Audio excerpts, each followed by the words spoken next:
हमारे चैनल को सब्सक्राइब करें और बेल आइकन दबाएं।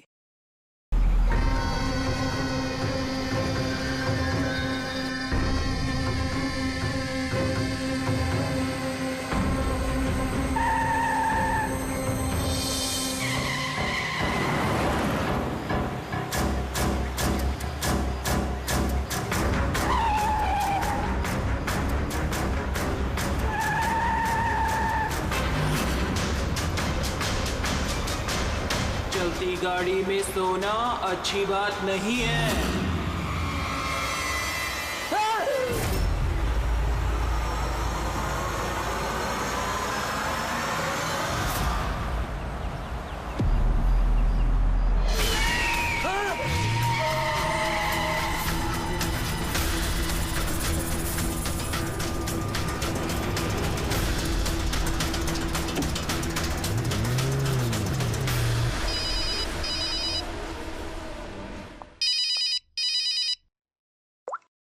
हाँ Vineet. Leela help me, Leela please help me Leela. क्या हो गया विनीत, तुम इतनी टेंशन में क्यों लग रहे हो? लीला ये लोग मुझे मार डालेंगे लीला। कौन मार डालेगा विनीत, तुम किसकी बातें कर रहे हो? लीला आई थिंक मैं लाइफ में कभी तुमसे नहीं मिल पाऊंगा लीला। विनीत बकवास बंद करो। कहाँ पे हो तुम, मुझे अपनी एग्जैक्ट लोकेशन बताओ। मैं सेबेस्टन रोड पे हूँ, पुराने पोस्ट ऑफिस के पास। विनीत एक काम करो, तुम वहीं पे रुको, मैं टैक्सी लेके अभी वहीं पे तुम्हें लेने आती हूँ। हेलो लीला। हेलो विनीत, तुम ठीक हो? फोन को भी हेलो लीला। कि फोन को भी अभी कटना था।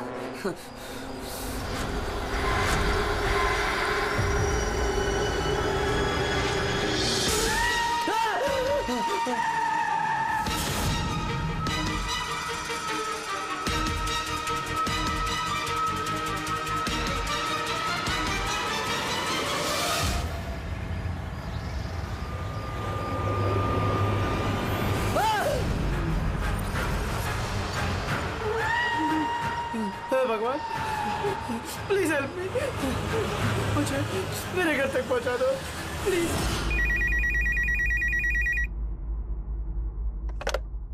Hello, CID bureau.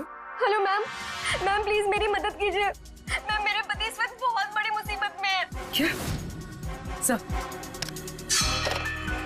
क्या हुआ आपके पति को? मैम उनकी जान खतरे में है, कोई उन्हें मारना चाहता है। मैम प्लीज उन्हें बचा लीजिए प्लीज। क्या वो इस वक्त आपके साथ है? नहीं मैम, मैम वो इस वक्त अपनी गाड़ी में है। वो सेबेस्टियन रोड के पास जो पुराना वाला पोस्ट ऑफिस है वहाँ पे है। अच्छा सुनिए मैम, देखिए हमारे 2 ऑफिसर्स उसी एरिया में हैं। आप हमें आपकी गाड़ी का डिटेल दीजिए। वाइट बैक्स्टर है और गाड़ी का नंबर है 2536। मैम आप उन्हें बचा तो लेंगे ना? आप फिक्र मत कीजिए, आपके पति को कुछ नहीं होगा। ओके पूर्वी, अभिजीत को फोन करो, उसे गाड़ी की डिटेल्स दे दो और उससे बोलो कि अर्जेंट है।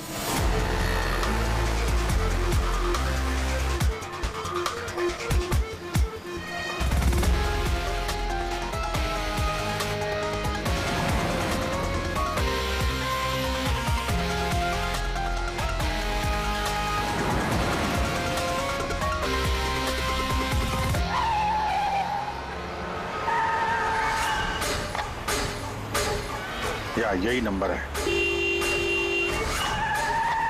ये गाड़ी ऐसे क्यों चला रहा है? ये तो एक्सीडेंट कर देगा।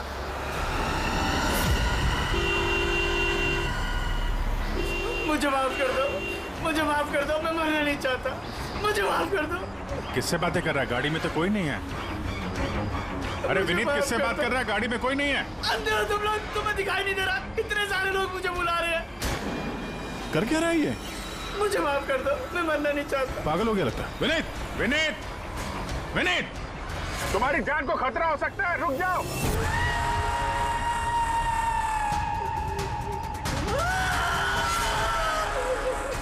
अंकल मेरे साथ खेलो ना, बहुत मजा आएगा।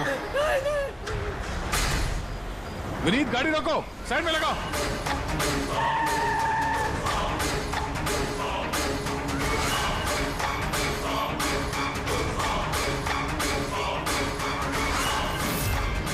रुक जाओ। विनीत, विनीत,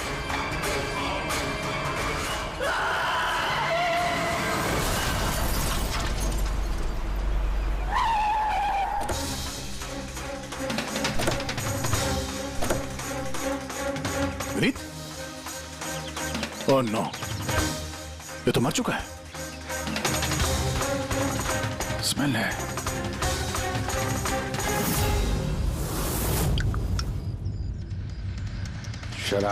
शराब पी के गाड़ी चला रहा था, लेकिन ये गाड़ी में बात कैसे कर रहा था?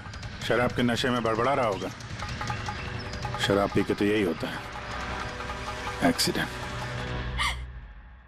आपने तो मुझसे वादा किया था ना कि विनीत को कुछ नहीं होगा, तो फिर क्या हो गया?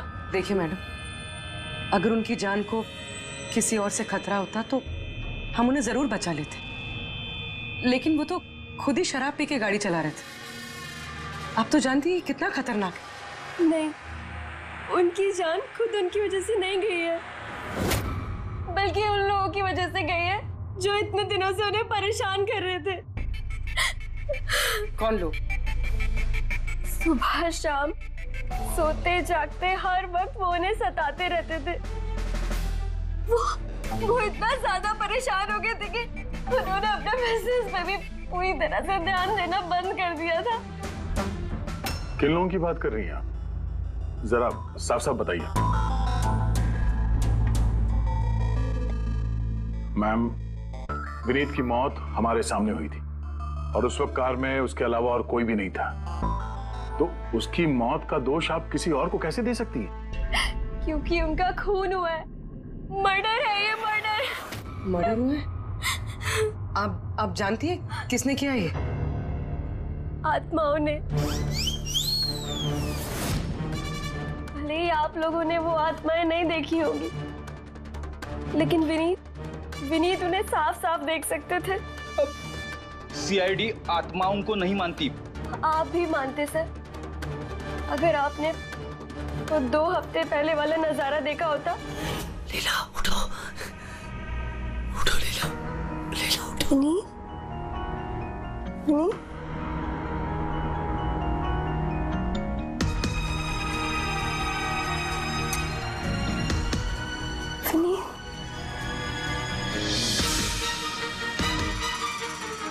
विनीत, लीला, क्या हुआ विनीत? वहाँ देखो, कबर्ड के ऊपर। क्या है वहाँ विनीत? लीला, कबर्ड के ऊपर मुझे घूर रहा है। लीला, मुझे सोने नहीं दे रहा वो। विनीत, वहाँ पे कुछ नहीं है, कुछ नहीं है वहाँ पे। तुमने ना जरूर कोई बुरा सपना देखा है। चलो आगे सो जाओ। मैंने कोई सपना नहीं देखा और वो देखो अभी भी घूर रहा है और तुमको दिख क्यों नहीं रहा यार? विनीत, वहाँ पे कुछ नहीं है।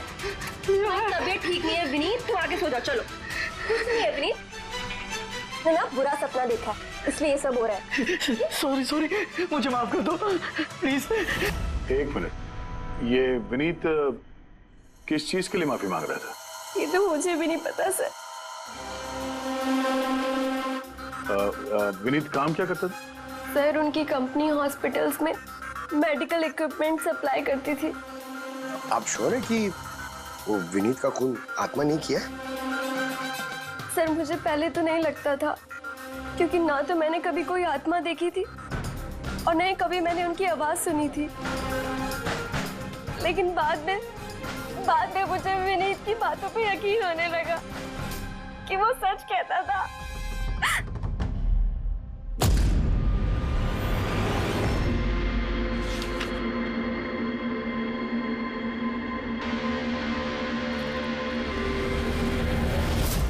हाँ बॉस, इसकी मौत की एक ही वजह नजर आ रही है, इसके सर पर लगी हुई है चोट, जो इसे एक्सीडेंट के दौरान लगी। पक्का डॉक्टर साहब, कोई और वजह नहीं?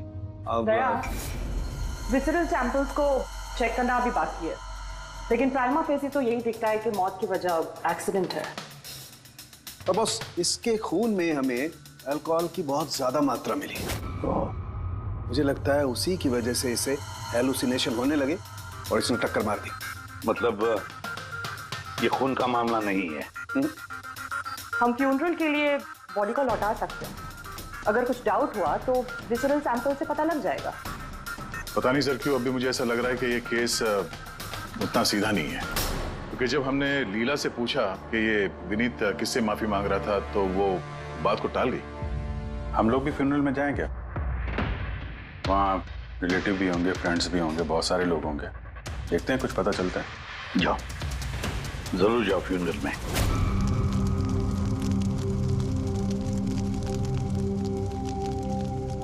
अच्छा हुआ मर गया। ऐसे गलत लोगों के साथ ऐसा ही होना चाहिए। तुमने बिल्कुल ठीक कहा, इसकी मौत इससे बदतर होनी चाहिए थी। बस अब उस दिन का इंतजार है जब उन दोनों की भी चिता जलते हुए देखूंगा। उस दिन तुम सबको बहुत बड़ी पार्टी दूंगा मैं। क्या प्रॉब्लम क्या तुम्हारी? हाँ?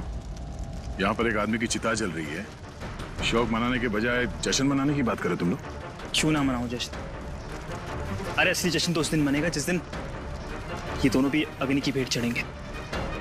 वो दोनों अग्नि की भेंट चढ़े या ना चढ़े, तुम सीआईडी के हत्थे जरूर चढ़ोगे। सर अगर आप लोग सीआईडी से हैं तो आपको मुजरिमों का साथ देने के बजाय हम लोगों को इंसाफ दिलाना चाहिए सर।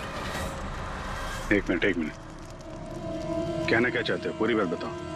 सर मेरा नाम रोहित है और मेरे पिताजी पर्पल हॉस्पिटल में एडमिट थे। डॉक्टर सर वो वेंटिलेटर पे। डॉक्टर, नर्स डॉक्टर का रिलैक्स। मेरे पिताजी मर रहे हैं वहाँ पे, प्लीज डॉक्टर को बुलाइए प्लीज। क्या हुआ? क्यों शोर मचा रहे हो? शोर न मचाऊं तो क्या करूं? मेरे पिताजी मर रहे हैं वहाँ पर और आपका स्टाफ यहाँ बैठकर मक्खियाँ मार रहा है। आप शांत हो जाइए प्लीज। आप जाइए पेशेंट के पास, हम आते हैं। मैम प्लीज जल्दी कीजिए प्लीज। हाँ। मैम गजब हो गया, सारे के सारे वेंटिलेटर्स एक एक बंद हो रहे हैं। यस मैम, हमारे 2 इंटर्न्स मैनुअली ऑक्सीजन दे रहे हैं कुछ पेशेंट्स को। मैम हर पेशेंट के साथ ऐसा नहीं हो सकता, अगर वेंटिलेटर्स ठीक नहीं हुए तो पेशेंट मर जाएंगे। धीरे बोलो। अरे ये हॉस्पिटल के रेपुटेशन का सवाल है, अगर मरीजों के घर वालों को पता चल गया है ना फिर बवाल हो जाएगा। डॉक्टर आप प्लीज 2 मिनट का वक्त दीजिए, हम सोल्यूशन। मैम एक एक करके सारे वेंटिलेटर्स बंद हो रहे हैं। बाकी के वार्ड्स में चेक करो। Okay ma'am. अरे वो सप्लाई विनीत को फोन करो ना, वो ही अभी कुछ कर सकता है। बस टेंशन लेने की जरूरत। डॉक्टर महक हुआ क्या है सर? वेंटिलेटर बंद हो रहे हैं सारे। आप प्लीज शांत रहिए, मैं बात करती हूँ ना। सर एक एक करके सारे वेंटिलेटर्स बंद हो गए।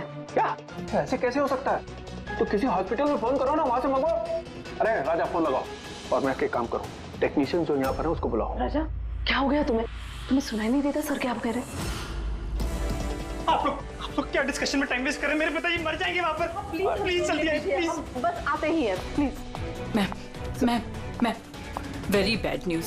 2 पेशेंट्स की जान चली गई है, 5 पेशेंट्स बहुत क्रिटिकल कंडीशन में हैं। सर अगर आज हम लोगों का परिवार हमारे साथ नहीं है तो उसके जिम्मेदार सिर्फ और सिर्फ ये 3 लोग हैं, विनीत, महक और राजा। ये विनीत तो इक्विपमेंट सप्लाई करता था ना? जी सर। और ये महक राजा? सर जिस दिन ये हादसा हुआ उस दिन महक डॉक्टर इंचार्ज थी और राजा हॉस्पिटल का एडमिन संभालता था। ये सिर्फ राजा और महक आए हॉस्पिटल से या और लोग भी आए वहाँ के?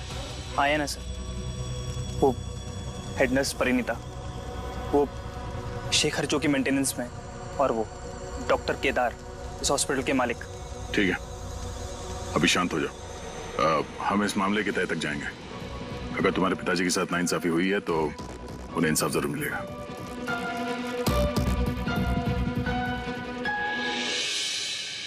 समझ में आया कि ये विनीत माफी क्यों मांग रहा था। मुझे माफ कर दो, मैं मरना नहीं चाहता, मुझे माफ कर दो। और ये भी समझ में आ रहा है कि विनीत की मौत से इतने लोग खुश क्यों हैं। यानी विनीत की मौत का जिम्मेदार कोई भी हो सकता है। अब विनीत के बाद खूनी का अगला निशाना ये महक और राजा हो सकते हैं।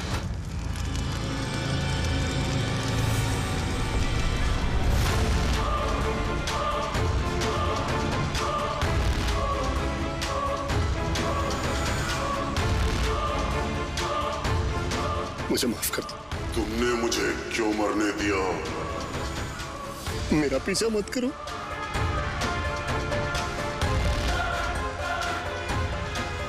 ये बात किससे कर रहा है?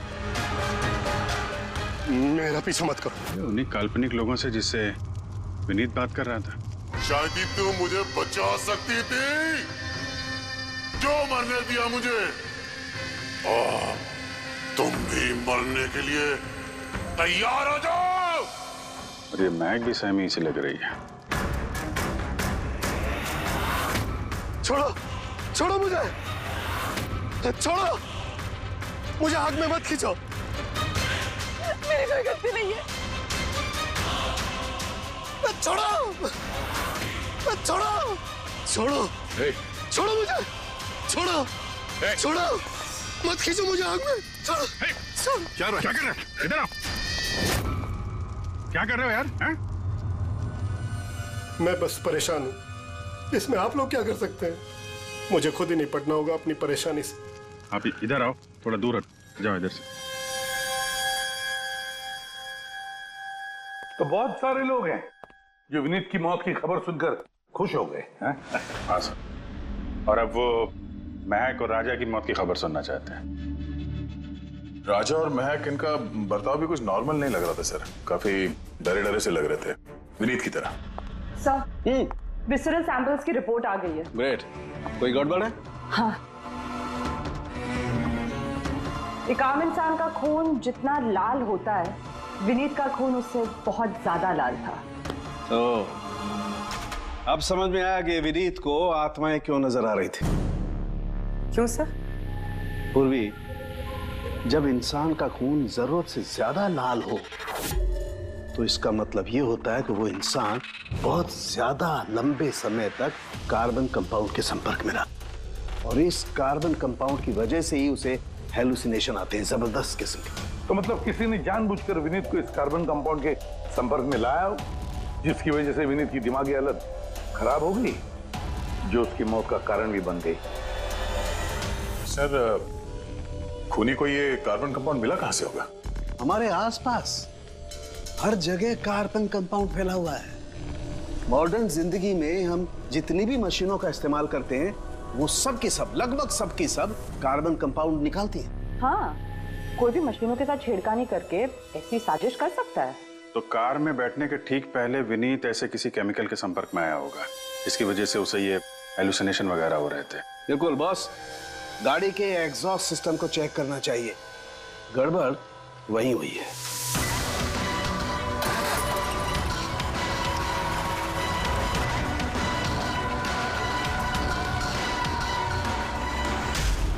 सालों के सर तो सही बोले थे सर, इसमें से तो केमिकल भर भर के आ रहा है। एक बात तो पक्की है पंकज, आत्मा कोई नहीं थी। हाँ सर, इसका मतलब अब खूनी के निशाने पे दो लोग हैं, राजा और महक।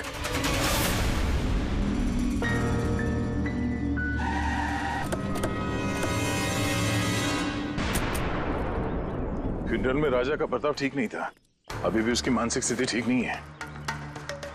अरे सर, दरवाजा तो खुला है।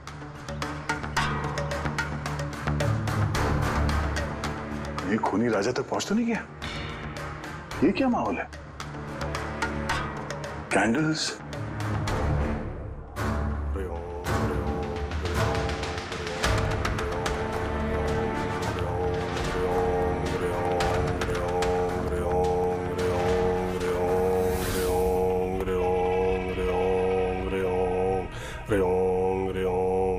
राजा,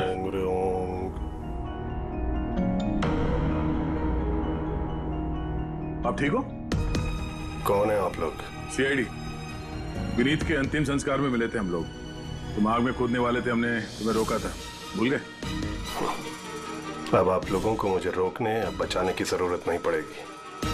जब तक विनीत का खूनी पकड़ा नहीं जाता, तुम्हारी जान को भी खतरा है। अच्छा सच सच बताना, उन 12 मरीजों की मौत क्या तुम्हारी लापरवाही की वजह से गई थी? खबरदार जो मुझ पर ऐसा गंदा और झूठा इल्जाम लगाया था। मैं निर्दोष हूं और कोई नहीं मरा मेरी वजह से। शांत शांत। राजा बड़ी मुश्किल से शांत हुआ है, इसे गुस्सा मत दिलाइए। आपकी तारीफ? श्लोक नाम है मेरा। मैं राजा की इस बुरे वक्त से बाहर निकलने में मदद कर रहा हूं। ओह, तो आप साइकियाट्रिस्ट हैं? साइकियाट्रिस्ट नहीं, साइकिक, मीडियम। इस दुनिया और दूसरी दुनिया के बीच एक पुल समझ लो। दूसरी दुनिया? दूसरी कौन सी दुनिया? वही आत्माओं वाली दुनिया। वैसे हम भी एक पुल है, मुजरिमों की दुनिया से लेके जेल के अंदर सलाखों के पीछे तक पहुंचाने का पुल। हाँ? पर सर आप मुझे सलाखों के पीछे क्यों डालना चाह रहे हैं? मैं तो राजा की आत्माओं से बचाने में मदद कर रहा हूँ। राजा को आत्माओं से नहीं, केमिकल पॉइजनिंग से बचाने की जरूरत है। और बंद करो अपना ये ढोंग, समझे? सर वो कहाँ इशारा करे? उस बूढ़े आदमी की तरफ जो एसी के पास खड़ा हुआ है। किसकी बात कर रहे हैं? मुझे तो कोई भी नहीं दिख रहा। मुझे भी नहीं दिख रहा है। मानो या ना मानो, इस कमरे के अंदर कोई शक्तिशाली आत्मा है जो राजा को नुकसान पहुंचाना चाहती है। अभी पता चल जाएगा।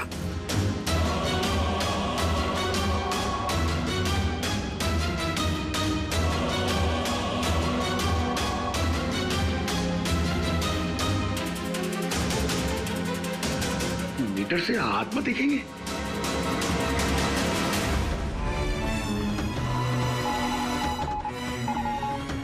देखा, वो आत्मा एसी के पास ही है। मेरी ईएमएफ मशीन झूठ नहीं बोल सकती।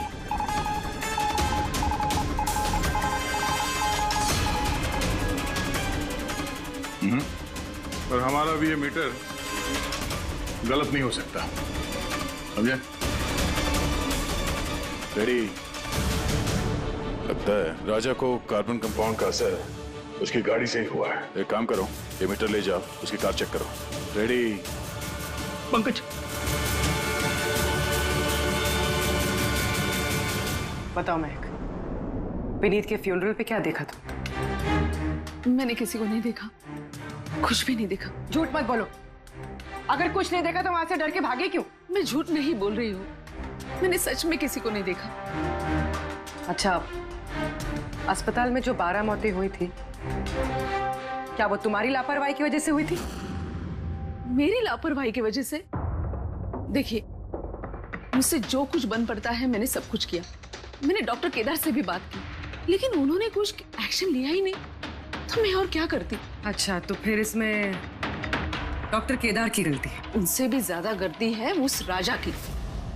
उसे चेक कर लेना चाहिए था कि वेंटिलेटर्स ठीक से काम कर रहे हैं या नहीं, उनके वक्त रहते सर्विसिंग हो रही है या नहीं। तो फिर राजा दोषी है? राजा और विनीत दोनों। विनीत को भी हमें वेंटिलेटर सप्लाई करने से पहले देख लेना चाहिए था कि वो कहीं खराब तो नहीं है। आखिर कितनी जानें टिकी थी उस वेंटिलेटर्स पे। लगता है राजा और विनीत के लिए तुम्हारे अंदर काफी कड़वाहट है। विनीत की मौत से तो बहुत खुश होगी तुम। ये कैसी बातें कर रही हैं आप? बिल्कुल भी नहीं। मैं एक डॉक्टर हूँ और मेरा काम पेशेंट्स की जान बचाना है। किसी की मौत से मैं कैसे खुश हो सकती हूँ?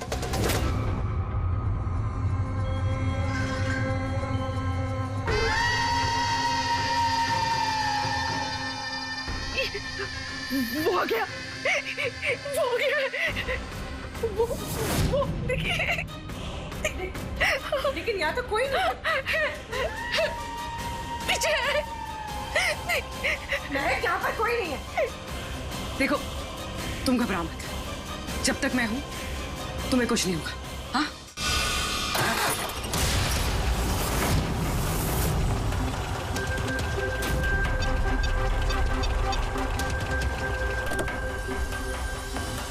कार के एसी में तो कार्बन कंपाउंड नहीं है।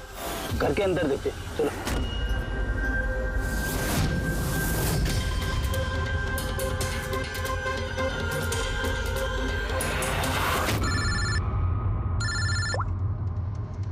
हाँ पूर्वी, महक के घर पे कोई केमिकल नहीं मिला? ठीक है, जब तक वो खूनी पकड़ा नहीं जाता तुम उसके साथ ही रहो, ठीक है? सर, हाँ, कार्बन कंपाउंड यहाँ पे भी नहीं है। कहीं कोई केमिकल नहीं मिलेगा। विज्ञान की दुनिया और केमिकल की दुनिया के अलावा भी कोई दूसरी दुनिया है, मानो या ना मानो। चुप, वो बंद। और जब तक बोलने को नहीं कहा जाए मुंह खोलना नहीं। राजा जी, आपको डरने की कोई जरूरत नहीं है। हम लोग हैं यहाँ पर। जब तक वो खूनी पकड़ा नहीं जाता सीआईडी आपके साथ ही रहेगी। मुझे सीआईडी की जरूरत नहीं है। ये है ना मेरी सुरक्षा करने के लिए। यार ये कैसे हो सकता है? ना राजा के घर में केमिकल मिला, ना महक के घर में केमिकल मिला, कैसे हो सकता है? सर, हमने राजा के घर को अच्छी तरह से चेक किया, एक एक कोना देखा, गाड़ी भी चेक की, कहीं कुछ नहीं मिला। हाँ, मगर दया, अगर कोई केमिकल का इस्तेमाल ही नहीं हुआ है तो फिर राजा और महक को हेलुसिनेशन हुए कैसे? कोई तो वजह होनी चाहिए। और सर, जिस तरीके से विनीत के कार के एसी में केमिकल का इस्तेमाल किया गया है, ये किसी नौसिखिया का काम नहीं लगता है, तो कोई एक्सपर्ट। एक काम करते हैं, बनने वालों के घरों में देखो, शायद कोई ऐसा आदमी हो जो केमिकल्स के बारे में अच्छी जानकारी रखता हो, कोई केमिकल्स में एक्सपर्ट। और हाँ, हॉस्पिटल के उस स्टाफ को बुलाओ, चीफ नर्स जो है ना, हेड नर्स परिणीता, फिर हेड टेक्नीशियन शेखर और मालिक केदार, तीनों को बुलाओ। सर, देखते हैं।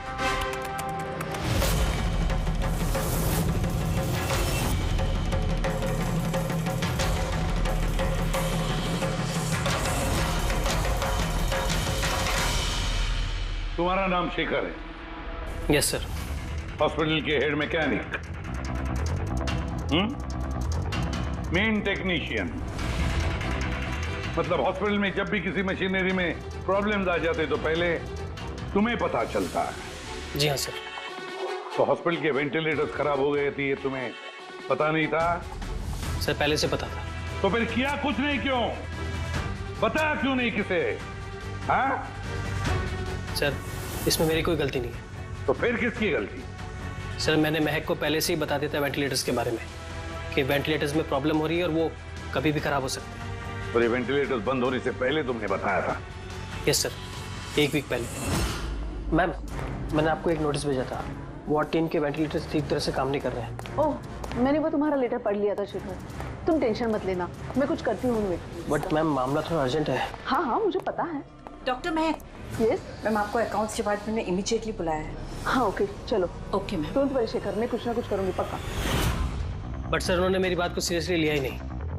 हाँ, महक ने वेंटिलेटर्स खराब होने पर पेशेंट्स को बहुत बचाने की कोशिश की, मगर राजा सर इतने घबरा गए कि कुछ कर ही नहीं पाए। शेखर जी, तुम कितना सच बोल रहे हो, कितना झूठ, ये तो हम पता लगा ही लेंगे। सर, महक की कोई गलती नहीं है, उसने मुझे वेंटिलेटर्स खराब होने के बारे में पहले ही बता दिया था। लेकिन आपने क्या किया? सर, मैंने हॉस्पिटल के एडमिन हेड को बता दिया था, राजा को, क्योंकि हॉस्पिटल के जितने भी ये मशीनरी है उनकी देखरेख की जिम्मेदारी एडमिन हेड की होती है। सर, तो आपने एडमिनिस्ट्रेटिव हेड राजा को बता दिया और आपकी जिम्मेदारी खत्म हो गई। आप मालिक है ना इस हॉस्पिटल के, तो जिम्मेदारी खत्म कैसे होती है आपकी? सर, मैंने अपनी जिम्मेदारी निभाई, तभी तो मैं खुद गया राजा के केबिन में। राजा। जी सर। ये सब क्या कर रहे हो? अरे ये सब जरूरी नहीं है, इतने सारे मरीजों की सांसें वेंटिलेटर के भरोसे चल रही हैं, तुम यहाँ बैठे हो, अरे कुछ करो ना। जी सर, मैं अभी सप्लायर से बात करके वेंटिलेटर बदलवा देता हूँ। प्लीज प्लीज जल्दी करो। जी सर, मुझे समझ में नहीं आ रहा कि उन्होंने वेंटिलेटर्स बदलवाए क्यों नहीं। मैं हैरान हूँ सर, कोई भी केदार जी पे उंगली उठा नहीं रहा। हर कोई राजा, विनीत और महक के पीछे पड़ा हुआ है। वही तो, हॉस्पिटल के मालिक है ना केदार जी, तो पूरी की पूरी जिम्मेदारी भी केदार जी तुम्हारी है। लेकिन सर, अब मैं खुद जाके तो रिपेयर नहीं कर सकता ना वेंटिलेटर्स। सर, मेरा काम है कि कंसर्न डिपार्टमेंट को इन्फॉर्म करना, और सर वो मैंने कर दिया। बल्कि मैंने विनीत से खुद बात करी, मैंने उससे कहा कि अगर ये रिपेयर हो सकते हैं तो रिपेयर करे, वरना इनको चेंज कर दे, और उसने कोई एक्शन ही नहीं लिया। उसने कोई एक्शन नहीं लिया, उसने कोई एक्शन नहीं लिया। आपने क्या एक्शन लिया? और नाम भी ले रहे हो तो विनीत का जो मर चुका है, या राजा का जो जवाब देने की हालत में नहीं है। सर, जो सच था वो मैंने आपको बता दिया, अब वो मानना ना मानना सर आपके हाथ में है। परिणीता। जी सर। हॉस्पिटल की हेड नर्स, तो तुम हॉस्पिटल के बारे में सब कुछ जानती होंगी? जी सर। तो फिर अब सच सच बताओ, ये जो कुछ भी हुआ है किसकी लापरवाही से हुआ है? बताओ जल्दी। हाँ सर, बताती हूँ। मेरे साथ धोखाधड़ी करने की कोशिश मत करना राजा। और हाँ, अगर मशीनों में कोई फिजिकल डैमेज है वो वारंटी में नहीं आता। अगर तुमको नए वेंटिलेटर चाहिए तो पूरी कॉस्ट पे करनी होगी, समझा? मैंने तुमसे घटिया इंसान आज तक अपनी जिंदगी में नहीं देखा। अब ना तो हमारा हॉस्पिटल तुमसे कोई सामान लेगा और ना ही शहर का कोई दूसरा हॉस्पिटल। सुनो, ये धमकी किसी और को देना, जानता नहीं तुझे मैं कौन हूँ, जो करना है कर ले।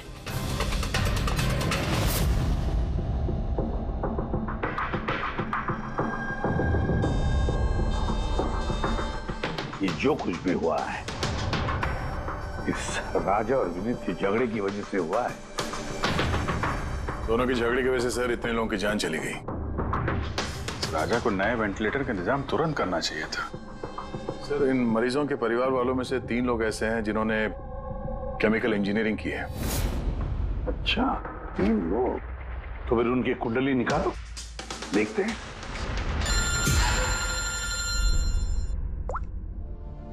हेलो, इसे भी प्रद्युमन। What? ठीक है, हम अभी पहुंचते हैं। क्या सर? राजा की मौत हो गई।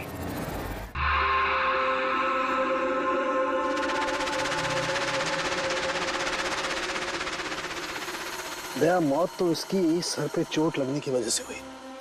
लगता है छत से कूद गया ये। जरूर हेलुसिनेशंस इतने भारी पड़ गए होंगे कि तिल मिलाकर राजा ने ऊपर से छलांग लगा दी। और तुम ख्याल रखने वाले थे ना इसका? ये ख्याल रखा तुमने? हाँ? सर राजा तो एकदम शांत तरीके से हो गया था। मुझे क्या पता था कि अचानक उठ जाएगा और खुदकुशी कर लेगा। जिस वक्त ये सब हुआ तुम कहाँ थे? हाँ? सर मैं दूसरे कमरे में सो रहा था, तभी मुझे राजा के जोर जोर से चीखने की आवाज सुनाई दी।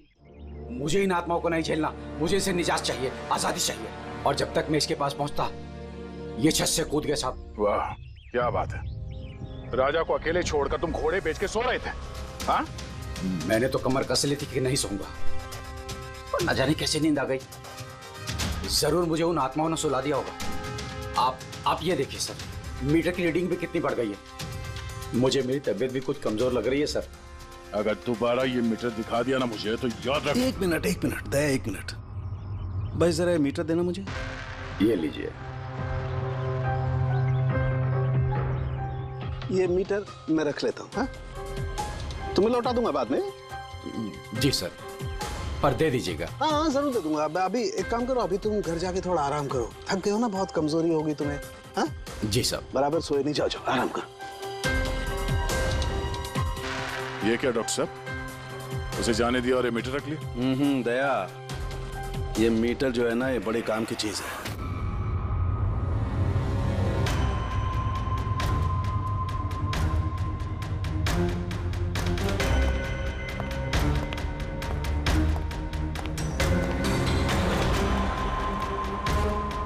इस रूम में चेक करता हूं। हाँ सर। नहीं, ऊपर चलते हैं।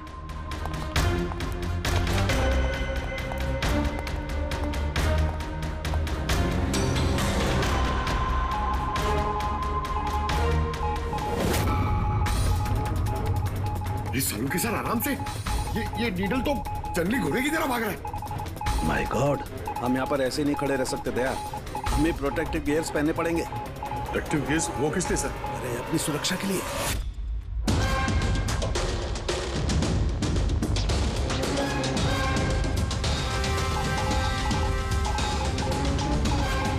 ये देखो, सबसे ज्यादा मीटर रीडिंग यहीं पर है, इस एसी के नीचे। मतलब सर वो पंकज, खबरदार जो आत्मा का नाम भी लिया तो। सर ये मीटर किस तरफ इशारा कर रहा है? बताता हूँ। बाहर चलो।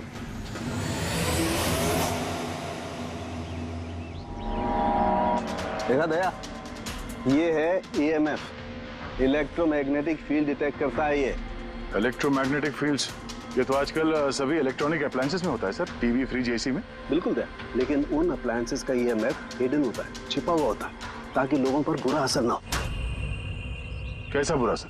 इसकी वजह से लोगों को नौशिया हो सकता है, जी घबरा सकता है, बेचैनी हो सकती है, और अगर ज्यादा देर तक संपर्क में रहे तो हेलुसिनेशन होना भी कोई बड़ी बात नहीं है। ओह, मतलब राजा को ये हेलुसिनेशन किसी केमिकल की वजह से नहीं हुआ है, अपने घर के इलेक्ट्रॉनिक अप्लायंसेस की वजह से हुआ है, क्योंकि उसका वो EMF ढका हुआ नहीं था। बिल्कुल।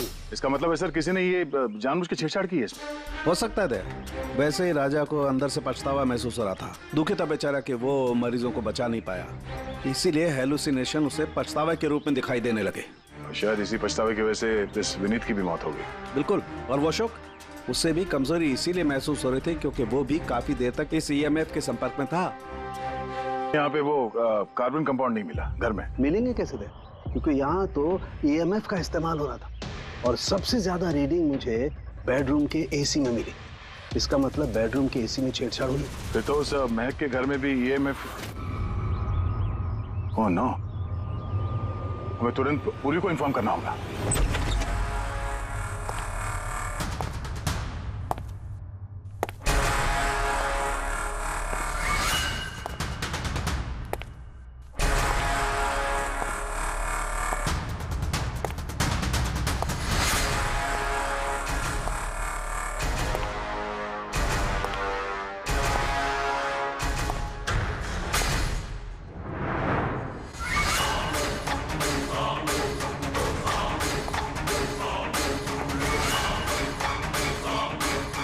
जान लेकर चैन नहीं पड़ा तुम्हें,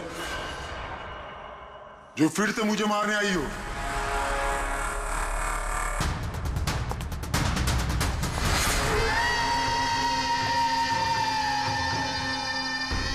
तुम? मैंने तुम्हें सेल्फ डिफेंस में मारा था और वैसे भी तुम एक मुजरिम हो। क्या मुजरिम के घर परिवार नहीं होते? तुम्हारी वजह से मेरी बेटी अनाथ हो गई और ये खून देख रही हो, सब तुम्हारी वजह से। आज मैं तुम्हें नहीं छोड़ूंगा। देखो मेरे पास मत आना, मैं मार दूंगा। आज मैं तुम्हें नहीं छोड़ूंगा। मेरे पास मत आना, मैं कहती हूँ मार दूंगी। मैं कहती हूँ मेरे पास मत आना, मार दूंगी। क्या कर रही तुम? छोड़ो से। सब आदमी क्या? सर यहाँ पे सर रोकिए इसे, ये मुझे मारना चाहती है। पहले यहाँ से बाहर निकली, जल्दी आउट ऑफ हियर प्लीज, जल्दी फास्ट। ये हैं वो 3 लोग जिनका संबंध केमिकल इंजीनियरिंग से है। सुहास, दीपक और किशोर। खूनी इनमें से कोई भी हो सकता है। नहीं अभिजीत, कार के एसी में केमिकल फिक्स करना अलग बात है और इलेक्ट्रोमैग्नेटिक फील्ड को इतनी होशियारी के साथ इस्तेमाल करना अलग बात है। मुझे लगता है ये कोई ऐसा आदमी है जिसे साइंस की, मेडिकल साइंस की बहुत अच्छी जानकारी है, या तो कोई डॉक्टर या कोई साइंटिस्ट। जिसने भी किया उसने पूरा बंदोबस्त किया था इस इलेक्ट्रोमैग्नेटिक फील्ड का कि ये महक और राजा दोनों कायम के लिए उस ईएमएफ के असर में रहे हैं। हो सकता है जब ये दोनों हॉस्पिटल में अपना काम कर रहे थे तब भी ये ईएमएफ वहां पर प्रेजेंट था। तो फिर सर शायद हॉस्पिटल के किसी मशीन के साथ भी छेड़छाड़ की गई होगी। बिल्कुल दया, बिल्कुल। और ये करने वाला वही है, हॉस्पिटल का अंदर वाला। तो ये वो जगह है जहाँ पे महक और राजा बैठा करते थे। जी हाँ।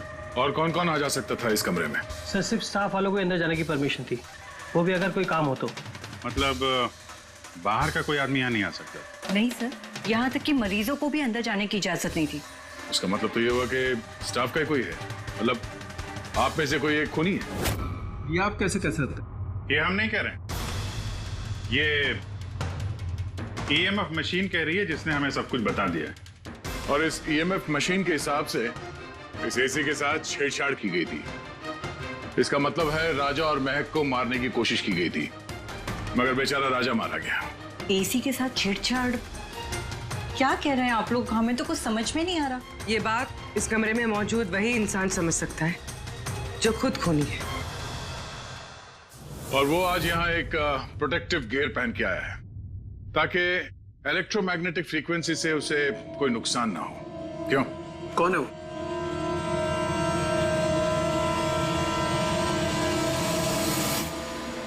यहाँ